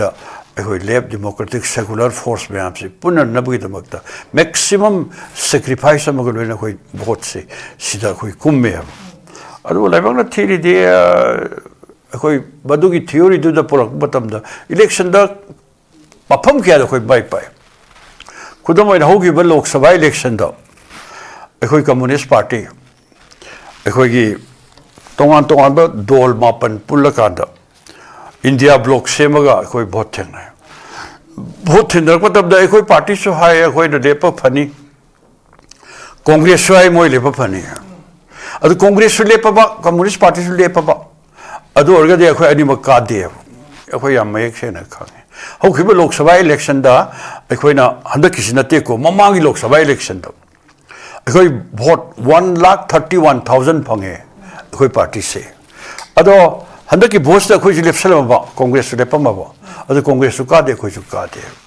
sumaina akhoi na outer da akhoi kendra mapan le ba inari manung akhoi gi tampaki kendra mapan se masigi a party na vote Pajana Congress a Piramdraba, Adordi, Congress, a queen Philip Salamaba, the Congress of Kade, Communist Kade. So, my Yamantina is just Menama, Bharat the Pulagadi, a Yam Pajana unitedly, a queen with Dol Mayam Sing, Lazy Bakuis, Pulakan Tengaramagadi, Nahana BJP Sinamdaram Bayaba, Mighty Pirambayaba Tajasigiso, a Kuhana and Nanto, Dumla. Siama Damada Waruna Viwanate. Yam saying was it type lab democratic secular forces may am Pulakanda, upon my Sakti Sagat Pace. See, I'm Maru Wapo Banabo. I don't know, Zik vote is like I say, hey, me, the I'm Henjana, being out there, independent way Lepomune. Kanam Bahogi with the car MP. Although, was it hector independent Tolomatum, might the cargadro. See, I'm hungry up one never. I don't know, Lady Punam say, Hoy Napamis. Say, Hoy Biharda. A party may unity to what Mazduna Muramuraka Koi Kade, Adulena, BJP, ND and Power to Pike. So, by my Amadu Yam Kotokre, I don't know. Zilay post data was a key. Lai posidi. Some Nanga Evasiki Manunda, Yamapoiva. I quite was sick. They pax. She could have appeared the lady gay has. Prajamiam Sukara Kandaragat Yotana, Kanbagi Tanai for the Bushik. They paxi was a current pum lake. I think I mount the Hajagre. They paxi Kaivia Vagi could Kininga, Pivam the Koi Mayonari. Adulena Koi was it Hanasuna of Leptri. A Koi state stage up. However, 2023 me Gitari home the Gitopi rang those Lushendri. Free Momeniadri. Relief came to Lady by DP sing. Oh, okay, my own even as you say. Saba Panga, we am a Panga, Yam Kodok Tibuka, my own narration. Other singing Prajasing, Maruina, Musha Wabaka, Kang even. Punamaxa equipment say, England, Tamna Santiwina, Hanjalanabuki, Lambi, Madu, Zik, Sapsana, Maruina, Quistil, Lenga, Stilling actually, Kishunati Amorum the day. The Udabo Kambudi Center Nevo. Centers in a Sitorge, Havasing a country. Although Hinsum Taba, the Muka Kamaito Gibu, which is share a quick state state, Mausagi 2072, what I talk about Naga, Adugulin, Cookie, Irang, the Mohalakadore Malagai, Litani crisis, Dimapuri, you may target Nariba. 2072 ai hajagi dutra oh sorry 1972 ki wari ai bang fi gani sum wa khandana ma khallaga oh khoigi tasena in khanjari se 1992 ki wari ni ko adu hai bidi ai madu ngak fi gani me apuna mana sumba me am sing se amuk alak padam to soi daga amuka अखोई सुमतारी है भारत सरकार ने करी खली के वो अखोई की टेरिटोरियल काउंसिल का अखोई की कुकी ये माँ नगा ये माँ गाइस सिंगारा ना अखोई की कनो तो नागालैंड पिक खरब स्टेशन में उनका अखोई वेस्टर्न नागालैंड लोगी अखोई टेरिटोरियल काउंसिल पी वे वहाँ होम मिनिस्टर का हम तो करे ईस्टर्न नागालैंड की से अतः ये उसे लद्दाख की वा लद्दाख की सुतों न रही अमुक सुतों न रही अरे बोडोलैंड की टेरिटोरियल काउंसिल का पीरे से गाय मसी वहाँ में हम तौरी अदुग बंगाल से तौरी मसी का से अकोई बीजेपी ना पॉलिसिंग से अकोई की अपन बगी भारत से दा भारत से की तों बस स्टेट सिंह की मरत मचेत का कायरक पर या बगी अकी बगा से सिगा से जो नहीं न बस दे दिया खुला ही थबक हुए ना फोन करता पागतो पागोले अदुना सुब याम साथी बफे में याम सिंह से मसी अकोई मणिपुर की प्रजा मियाम पुनमने याम थीना खनफम थोए अपन मगी वफम से वसे याम से ना गदि सेंटर दि पामदे शिवजी थोय मिलान से ए मणिपुर की तंपा की लालोब कांबू सिंह नमधन बने न कुकी लालोब कांबू सिने सुदले कांबू सिने मखन के मतेक पांगले अदुई मोत पॉलिटिकल सॉल्यूशन पोरनो याम थीन वारी सारा कांदा याम थीना पॉलिटिकल डायलॉग तोंदर कांदा मधु पोरनो फोरम थोक्तराबा मधु ओना तैनबदा को शिक्षे थाजन अखोय मसेन नुसिनदबगी लंबी से सुम फारगा ले अदुना उसिदै पोस्ट सैदा आइना मुका याम कन तौजगे ओरिबा बेस्ता से मसैदा ए तसेन हरगदी मणिपुर की टेरिटोरियल इंटीग्रिटी नागनबगिदमक्ता मणिपुर से लेरीबा पॉलिटिकल पार्टी सिंह मैम से मसी पुनः पुनमुगी तंगाई फदबले कमन मिनिमम प्रोग्राम की मखाद अखोई मसेन मैम पुनमी नरकांद मधुगा अखोई को इलेक्शन लाओ अम तौरो कईदोबो मधुगा लोयर लेपाक सिंह अदुगा सेंटर द पालिबा बीजेपी के लेंगा स्टेट द पालिबा बीजेपी के लेंगा मखोई या सोवियत थौसिल मैम लेपाक काई नबो होनर बथौसिन कया मसी पुनमुगी खरा अखोई याम निंथीन चेक तब चले मोय पारा तंबीबा बचंगे सी नतना अखोई इलेक्शन लाकदौरे 2027 की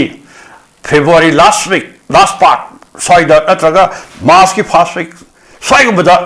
तोरकदर वोट से सैदा अखोई शक्ति से पायरग लोरे पायौब शक्ति पायौब अदुगरे सरकार से अमु हलक न वोट न ओके शक्ति पायन वोट न अदुग लेना हुजिकी लान से सुमखा जथान बा अखोई मसेन मरता मगा मगा हानान सुमसेत मसेत ताब से मसेत अनि कायगा द्राइन खलम दगे हुजिक को नागागी सु तोंगान बमा मोई दाबी सि कंखल कदौ माल ले पोस से ए या मसेदी यामनो अखोई कनोनी अखोई अदु दाने अदु लाना अदु हिंजले लितान दे हेना असोमदा दिमापुरमदा अखोई कुकी युमत फू गरान हान मई थाबे मुक इरांग को असोपन क्या मायोक नरकपा असी ना याम यारकदोइनी हाना खुना फरा फरा बयामना सोफिस्टिकेटेड ओइबा खुलाई में हम पायर का न तौनरे एबा सी याम लाइन लोबे यारो ए अदु तक हाना सु खंगबिरि दुनी नगाई सिरिनाव कयामा कुकी कांबू मयामा नगा ताबलम द संगबे यादबगी पन्नव खारी म्यूजिक नगा हजिकसु अखोई मैतै सिंह मोरे संगबे यादबदौना नगा सिंह मोरे सपे यादे कुकी सिंह नगा सिंह से कनोदा अखोई चुराचांदपुर चंद्री हजि पाव मोई मोई बरी मरन मथुम लन थुम संपत्ति मयाम हुंदोमिने अदु मयाम हजिक अदु हजिक लोइद्रिबनी अदु बथक्ता अखोई कांपोपी एरिया कयामदा अखोई नगा संबंगम देबा सुंबा बस्ता मयाम सिंह से मसी हजिक तंजा अमदा लेनरिबा पोट अमदा अखोई मफम रांग खंगौदन हेक्ते इरांग थोलप याबा फनाई साब नेशनल हाईवे मयाम से लोइना ब्लॉकेट तो बैसे अखोई मैतै खक्तगी नतना तोंगान जाति क्या दसु याम साथीबा अदुबा अवाब क्या नंगिबने अदु वफम क्या सिंह ओइरिबा वाथोक लाथोक क्या सिंह से मसा ताना ताना याम थीना मधु खनर कांदा मोने वालिबा ए karino no apamba hayo tongan ba separate ko adu ba koi union territorium pame adu pame hayo sigi wafam se si khana se hagadum khana raganda atai di loi kari pame mayam du marak khana raganda pame ba poto mathang adu sigai bharo sarkar koi pibangam state government koi khitpangam moi da wat pa kya sule ramoni school wat pa gi health ki awat pa adu le lambi thong ya awat pa adu le makhan kaya gi ko awat pa khudong thi ba kaya am le adu so koi han si han to gi si ga na how do ka do be ha ba masimak ai mafam simu to jam to hai jagre adu ba koi gi NSN IM ga bharo lenga ka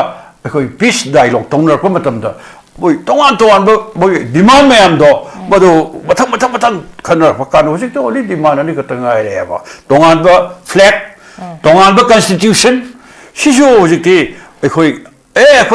demand to gini na da even muiba la am ba kan do haira me duni adubu adum to gini demand aduga nakalamoram da khoi gi moi hob awat pa kaya masu baro lengang na state sarkar na pukatana khokatana adugumba development lom da amada moi economy phagana bagi adu political koi participation adu da mayam ga sip to to masipuna buksigi mayam lak matam da moi su khara hai bi sa khara indare yam simak koi state su to ta ba akoi na nomai kap na raga hat na raga akoi me sen barata yung tinraga sangadraga dai pas ida sum leiba basta mayam sing se masikok pe yaro aduna mayam na haina is political solution na bisineva dai pak maset kaina kaido ne sin bharat sarkar divided rule policy ne hai seida adu ma tongan ba koi separate adu ba administration na tagana separate tongan ba territory mayama madugi mayam moi de pithoki ba ise bharat sarkar gi di yamaroi ba moi ne su tawninga pot amni maram di kuki area da naga area da tongan singi area kaya da makhan kaya gi maman tanga ba pot kaya ma mado bharat ki chor ba corporate kaya bharat lenga ka manar ka da lokthok na ba sumdok na ba aduga madugi agreement kari krasing do madu tongan ba ekhoi gi kadogum akhoi territorial council gumba pithor fu matam da bharat sarkar gi right se basi am hena der kadori ne abo moi territorial council tu da adu su mayam su khudong sa be no loge hai bagi adu gumba thoksil policy mayam akhoi ya make se na khange adu na wafam se basi yam laidana yam seriously ko miyam ge shi aro tonga me territorial council kuki area gi naga area gi adu rena maite area gi sina singba mayam machet thugai gi haiban singba wakhan mayam bharat sarkar kai ba khalam thobadi adu miyam amuke mai hunu sal kane ba praja miyam ri yaro ba ngasi ngara miyam ure da tonga CSO kayama tonga me territorial council wa se khoi yaro hai irak ba hairak pa mayam la ba si miyam su khangna ba watna bagi tawbani sanan ma su khangna ga di territorial adu ba council magi leibam thopu mayam madu puna mang nei nar ko matam da ji leipa se tongan machet ta na kai bagi miyeng madom du sangjel pa khongjol ngamani hai bi se khangdara kane ba aduna lei po sei da ngasi di ya mayek sena adu ba ekhoi politics story ba ransitor kambu pula makta bil tok jani madu di ngasi gi nei nari ba topic se party congress party na hai BJP ge MLA ko ticket phang do boy be ma to boy ai vote mama adi mantri phang do boy ai panel tabli moi group am sema ga e du kana song jala phadagi ga na congress ga song jala kadra ga wa khan phongo iba wa me am sing se sigi idea se ba se khar top ka phai defection top se jikta so khogi kana na hai bi ri du maru we ro jik dei po se ba se da ngasi di hakmang re Manipur se defection song thok song jin hai si ano po na treva basi kitang handa ba pare khara handa ma political ba tumba matam da congress o tungre al hogala ko matam da BJP o ina hogot pakaya congress president waramba ngasi handa cabinet mantri do wasak pa yawri ado jikna BJP gi अदुग लोइरना Gandhi नीति the चाना थाजरम कांग्रेस की president Oram बदुना आईदी RSS की train के दरनी गायना हा अदुगुंबा बया सेवा स्टंडोन ग लाव थिलना लेदना या माना मीसे अखोगी शांतिदास गोसाई की मसूद मसूमानबा कामू मयाम का सुजिक थोलइने को अहमददि पुरा गांधी नीति दा लुपचरम्बा अदु हंदकना हुजिकना मुको शांतिदास गोसाई की शांतिदास गोसाई की मसू मयामना लेगा पारदि कई वरता लेपाक्स मणिपुर सिबो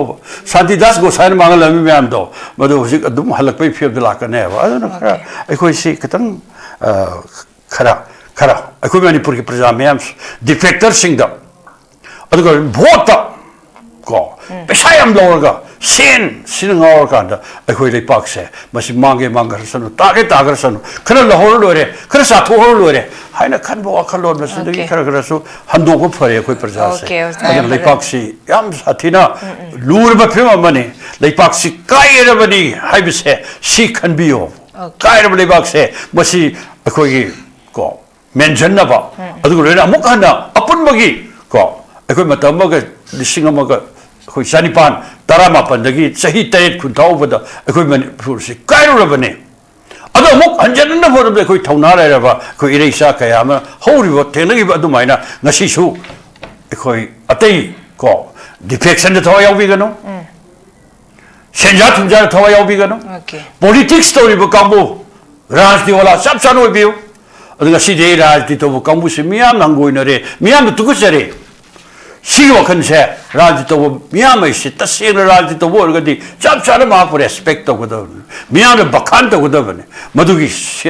ओना तैनबदा मा अखोई प्रजा मांगिबो प्रजादा मांगिबदु थाजदबदु मधु लेहंदनबगिदमक्ता अखोई पॉलिटिक्स तो कांगुसिना राजनीति तो कांगुसिना यामनि थिना मियाम सेवा तबियो हाइबसे अपील मा तोजन ओजा याम फजबा अपील हम खसु तौखरे अखोई 2027 दा लाकदर इलेक्शंस दा अखोई मणिपुर दा थाजबा थबिदबा अखोई अफबा कैंडिडेट खान हल निंगबगी अपील हम खसु प्रजा मियाम सु तबि क्रे लोशलपा कंक्लूजन पॉइंट्स ओजा तुम सदा लाचके ओजा सोतिन सो हाबि रेखोई डिफेक्शन अखोई चोंगतोक चोंसिंगी थबकसे अखोई तोपिरा कांदा अखोई चपचाना प्रजा सिंगी दमक खल काना for the welfare of people highway तारे थबक तौबिरपगी अपामदसु फोंदोबिबा हाइबे तारे दुगो मांगदा लेकिबसु कोalition गवर्नमेंट ने 2027 दा लाकदर इलेक्शंस दा सो अखोई कोalition गवर्नमेंट से लाकदर इब्राहिम की पोटम खसु प्रजा सिंगी स्पेकुलेशन अमा खसु लेरि दुगो ngasi की टॉपिक दा थमिबा अखोई अतोपा पार्टी अमदगी MLA फाउब ओइतारसु कांग्रेस दा यहंदनबगी अखोई वारेफ लौरे हैव टॉपिक्स गा रिलेटेड होइना अखोई कंक्लूजन पॉइंट थम्बियो अदुने ngsaigi hojin naina ko matam sida odara binyam haina nanthokre ngasai hangi bedi bokoi gi congress ki oina candidate ki criteria se kari hogi dage praja da khangan bidu na haira matam da aingon da saujina ga tokre masi to wiganu ai congress su nathe BJP su nathe 18 June की मतुंग दा प्रजा न कांग्रेस से सही 15 नि power Peiris मसी मोय कावदो फै सी प्रजा न थादब भोट लाले हाइदोरिब्रा मखोना तौजबना अतोब होंगिबने अदुगा होजिक जोंथोंग जोकिन तौवा तमदा पार्टी अमत दा ताइनबसे तोकसेबा या स्कूल केंद्र दा ए मदु नॉर्थ ईस्ट की ओना सो हानबो ओरंगनी थमान सात खिबसे को अदु बाजपाई की मतम दनी थेमिमनेबा नंग चोंगिनो को चोंगे है कांग्रेस असी वाच तोकसे मदु पोतो होजिक थादलसे हाबने ओजा सोतिन हाइदो नसे आइना होतोको मतमदा CPI की मी याउना मखोगी सिटबियो हाइदना आइना ओइना हाइबी हायेबा मसे हाइबम थोएबा मरमदे अखोदी प्रजा ने प्रजा दे अफबो पामे है अदो कोलिशन ऐसे मणिपुर दे लाकने बदु हौबदे सु लायबा तबदो हानदी एंटी डिफेक्शन लैतबनिना मागी पार्टी दो होंबो वाने ओजा सोतिन को हे काबगने मतम दो डीसी दो लंफेल के डीसी दो पुलप थीबनी काबु कांगदी माउंद यावग्रे ना को तौबो गातनी पार्टी मन फुल काप अमत लेते हौजिक सो दुंगाय कोलिशन सोदन लाकनी कोलिशन लाकदबनिना कोलिशन की धर्मदा हौबदे हौना तौबियो हाइब हमसमना दो को मखोइना सुंका कारो देब सिटसे अदम मोय कोनजलगा थमने अदम मबानी येखाइननी कोलिशन मसेन से अदना अतोपम कागनी अदु नत्तबदा अखोइना अमा ओगेरा कैंडिडेट से अफब थोलंगनबा हौजिक कैंडिडेट फक मसिंग लैतबदगिनेबा अतोपदगी लौक्सन नरीसी अदगी चोंथोइ सोदुनेबा आइना सिदे यावंबा आइंगोंदने ticket पीदबा मतमदा अतोपदा यावगदी ticket phang ne habi nungta chong thok pane ba yaw ri do ticket phang oi do boi ta di chong thok oi ba aduna di kano se coalition se kana na sorry defection se kana na sawut ke habo defection sawut kum se ba party da su sawut bi gano aduga ngasai ke haiba dumaina coalition tongna ni haiba party sing di sit sharing to bi haba akoi da praja akoi da afaba am tang di utpiyo ahong om da di utpiyo aduga taseng na akoi da wangang ba yadana ba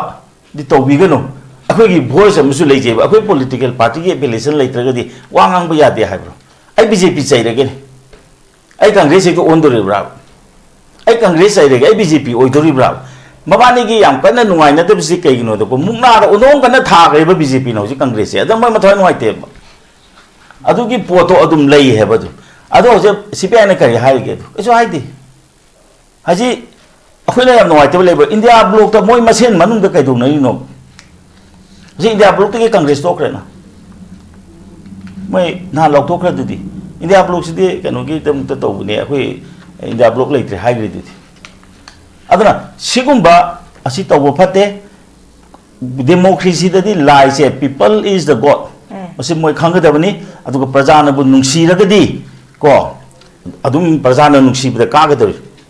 aduna yam samna habada ngasai ko hoji akhoi gi kanu se ai ngasai jo haje gare ai ngasai dum ai wish tok se na oza honorable ibobida mandi kanu da oza ibobi se 18 june ge matung da khwai gi popular kano ne mukhya ahan ba pang gi popular ministry ni chai ohum ne tam ohum lang ne pi ri se maram di kano hana to gi bu pen gi de gi ada si ka bu ya de hojik su adu ningjang aga tongan ba ko afaba political kano ma ko sinori ma pu bir oba adu praja na apam ba do mai khanjane ba adu to bu de bu ngasagi ko akhoi gi marak sida akhoi gi Manipur haibase phagatlan ge haibata taragadi taseng hai taragadi akhoi na chauthok chari dini Manipur na India gi constitution leba hali democracy chatpu su akhoi na mkhoi de gi hali moina akhoi de gi tamjagadawni ahanba election tabu matamda kanglu khuding makki ko MLA kai mantri su dum lei adumai tawdana ngasagi akhoi gi kanu se Manipur se India manung de leibata ga su masi yamna model obia ba state ni adana madu puruk na bohona bada ategi mafamda tawrusu tawdasu tawnaba de le se sharing se lonong le na wa ngatani adana masi se sharing tawbiu mam de kanu da prajada apu khalan biu aduga se sharing tawbisina su tongtok tongjin da yamna handarakani mam de kai no da adu oitargadi ngasagi sit masing do suna do hona bada kasu yamna lurureba adu hojikti situ suna no hona bada amade changkera panglep tale pham bi phapam lakane adan li khwadi to budi akhoi na ngangje di si ko akhoi kuire kanu se political party ma yaw dur da su vote yamna thwa yaw ku je akhoi ne he vote thada ba ko yaba matam akhoi matam da sei kuma thoini vote thada ri si ko sei kuma tho he sub se sidagi chudri nge de ki su vote no yaw jare apama candidate ke namta akhoi si endana lai adu bo akhoi na haije ge dabdi akhoi di akaba candidate ki chelakte ka da candidate ki chele mam di kanu da maduna he na democracy masak phaje ko adu akhoi ka ga da mi se akhoi ju thongcha biru de ka roi da somdi sonja ba phadi phaba da adu namta akhoi chele ba akhoi akaba candidate ki ngasi ngarang de ni chen ba ate matam da di akhoi ki candidate na ka ba se wai Okay, I'm present happy grows our home magna quickly. Ngasi thamjari ba topic okay party amad dagi MLA Phaoba Congress Yaohandanaba Warep Louramle do ozara su yam phajana su thambi ki ba ha tare koi gi chongthok social defection ki thabak se koi lepa kanda koi gi chapchana koi gi praja sing na koi gi puthorei ba party sing dagi puthorei ba candidate sing da chapcha ba koi gi praja sing na pamba praja sing gi damak da thabak tawga da ba koi gi candidate to the Higi Prasasina, Katbagi, right to Higi Matangi 2027 election, the Stu Prasamiam Nasudamak, Kalakaneduga, Karamba, Hanagi, Hosik Lady Bar, ruling Pariba, Higi, party Sidamak or a Katan Dragana, Anoba party, Amakana, Higi state government, Semakatra Habiti, 2027 election, the Yumi never tally have often Sigalon and Sigidalukitron, the Mopung Fan, Vigita Mutasu, Zatom South Arabia, Mediosa, SOTIN Tagapafundu Cherry. Madansa the Norris Windows and Toxa Norris Talushin Jerry, being Tavi Besting Bom Kahana Kurum Jerry. Manipur के आनबा neuro patients के मतंगाइरबा specialized hospital neuro emergency trauma नेट multi speciality hospital सिंगल मतक तोंथामिल कायदा हानुक्तरे hospital asina maruina BP stroke brain tumor nami ki kudung thiba spinal disc prolapse spinal tumor amagi migraine chimbala ingli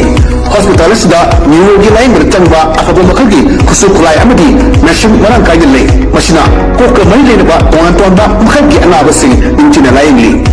lamdam masida neurosurgeon yamna tangali maramna chimmudi arapa hundagi lakba anaba sing neurosurgeon unana bahona bada awaba kya mayongdari masih sumatna matam tuntana anaba lain una maram oraga kudong chiba kya sumayongdari masih pun mutagi kharadu ore musu kanna ba Dr. Parkinson Singh MCS Neurosurgery AIMS New Delhi na masamaki hospital asida kunmari leina anaba sing lainli hospital asida ataba mamda lain matna tuna OPD general amadi ICU beds operation medicine x-ray amadi lab kamai de nabas nasu ataba mamda hangalli nasiburation be amadi kudong sabas nasilobi ho hena kudamro dinamak hospital asigi telephone number 7005534166 najaga 8974572152 da pau phobirappi yagani Haksan Panatamgi Hairabadi, Iram the Masimak the Laiba, Kwaidigi Paraba Hospital Singi Manunda Ama Oriba, Babina Hospital Lizari. Mapamasida, Tazabayarabamadi, Seriam Changana, Specialty Kunhin Badana Laying Badi Kudong Chaba Pizari. Pediatrics, Cardiology, Cosmetic Surgery Amadi, Specialty Makal Maka Kayada, Aikogi Specialist Singna, Marik Chumna, Kawai Hakchang Yauna Laying Zari. Aduna, State Wangada Mokari Chalugani, Aikogi Manipur Suhogiti, Awang Bataki, Healthcare from Labada. Matam Mangan Biraganu, Sel Henatingan Biraganu, Aikogi Specialist Singdagi, Malengi Apabataki Lion Patapiyum Oiba, Service Lobiu. Babina Hospital, where who meets compassion. Akupamarol Bidamag, Babina Hospital, Saziwa Gel Road, Kabaisoi Impal Isteleng Singbirau. Natraga, Aikogi phone number 6909390666 ta call to Birau. Northeast Window meaning Tabiriba Mayam Punamakbu Taramna Okchari Hauzik Mapalamgi Tabaki Pau Pichari Ahanbada Atubagi Oina Dubai warehouse worker gi Tabak Kauri Hairiba Tabak Asi apply to Biningba Miyosina presentable and good communication skill Leibatanatana Masagi Chahi Kumatoi Dagina Contratariat Paubada Leiba Oibigadabani Hairiba Tabak Asigi Pizariba Kudong Chabasing Adudi Per day 12 hours duty hours oijagani. Per week ta 6 days duty oijagani. 2 years work visa pijagani. Loinina accommodation and transportation pija batanatana. Medical and insurance su pijagani. Hairiba thabak asigi thagi oiba salary lising kuntaretagi haujagani. Ani subada United Arab Emirates ke driver gi thabak kauri. Hairiba thabak asi apply to winingba miyosingna Indian car license ka loinana Gulf ki license leiba oigadabani amasung basic English communication leigadabani. Hairiba thabak asigi Indian license paibiba miyoisingi thagi oiba salary di lising yankhai dagi haujagani. Gulf license paiba miyoisingi thagi oiba salary lising yankhai manga dagi haujagani. Ahum subada Beharan Water Park ki female retail staff tara kauri. Hairiba thabak asi apply to biningba miyoisingna retail experience leibaga loinana Yamdrabada 165 cm ki changda wangba oibigadabani thabak asi tauba miyoisingna piriba khudong chaba sing adudi accommodation transportation aduga duty meal su pizagani hairiba thabak asi thagi oiba salary lising mauda taretagi haujagani Pamarol Gidamakta 7005273217 Natraga 9366230077 Natraga Aikogi Office Northeast Window TV Building Hatta New Chekon Road ta Lengsin Birau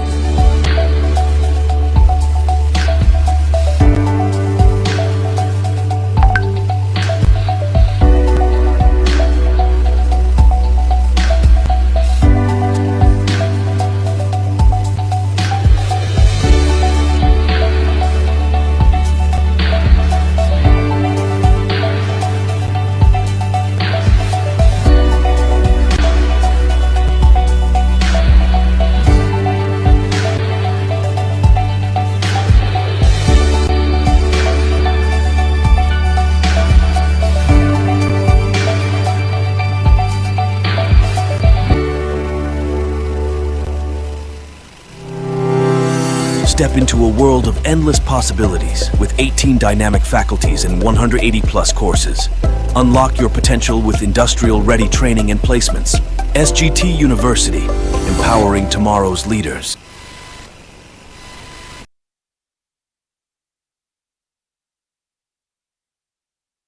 Manipur के अहंबा neuro patients के अमतंगाइरबा specialized hospital neuro emergency trauma नेट multi speciality hospital सिंजोय मथक तोंथामी कायदा हांदुकचरे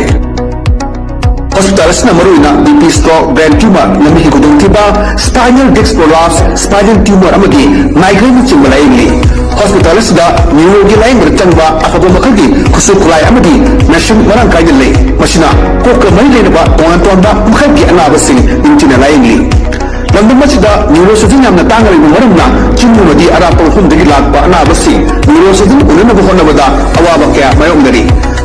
नतना मतम चुंतना अनाब line मरम ओरगा खुदोंचब क्या मायोंगरी